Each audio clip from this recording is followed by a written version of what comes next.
अजितदादांचं 100 कोटींचं वक्तव्य आणि मग दुर्दैवी अपघात. जलसिंचन विभागाचे माजी मुख्य अभियंता विजय पांढरेंची प्रतिक्रिया. चौकशी अहवाल सरकार धार्जिणे असतात, पांढरेंचा आरोप. शरद पवार विद्या प्रतिष्ठानमध्ये दाखल. पार्थ पवार, जय पवार आणि विश्वासांची बैठक होण्याची शक्यता. अजित पवारांच्या स्मारकाविषयी या बैठकीत चर्चा होण्याची शक्यता. ठाकरेंची शिवसेना मुंबईच्या महापौर आणि उपमहापौर पदासाठी उमेदवार देण्याची शक्यता. आज मातोश्रीवर निर्णय होणार. सूत्रांची माहिती. निवडणूक बिनविरोध होऊ नये यासाठी ठाकरे उमेदवार देण्याच्या तयारीत. मुंबईचा महापौर भाजपचा होणार असून उपमहापौर पद शिंदेंच्या शिवसेनेकडे जाणार. उपमहापौरपदी महिलेची निवड होणार असल्याची चर्चा.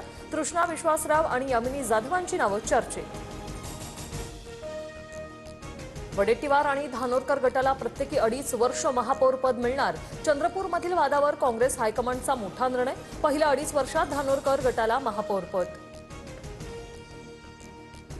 चंद्रपूरच्या महापौर पदासाठी भाजपकडून संगीता खांडेकरांना उमेदवारी, तर उपमहापौर पदासाठी संजय कंचर्लावारांना उमेदवारी. प्रदेशाध्यक्ष रवींद्र चव्हाणांकडून परिपत्रक जारी. छत्रपती संभाजीनगरमध्ये महापौर पदासाठी भाजप नेत्यांमध्ये एकमत होत नसल्याची माहिती. अतुल सावे, भागवत कराड, संजय केनेकरांच्या बैठकीत महापौर पदावरून वाद. सूत्रांची माहिती. नाशिकमध्ये महापौर निवडणुकीपूर्वी नगरसेवकांची सहलीची तयारी. उद्या होणाऱ्या महापौर पदाच्या निवडणुकीआधी अज्ञात स्थळी सहल. नगरसेवक एकत्रित राहावे यासाठी या सहलीचं आयोजन.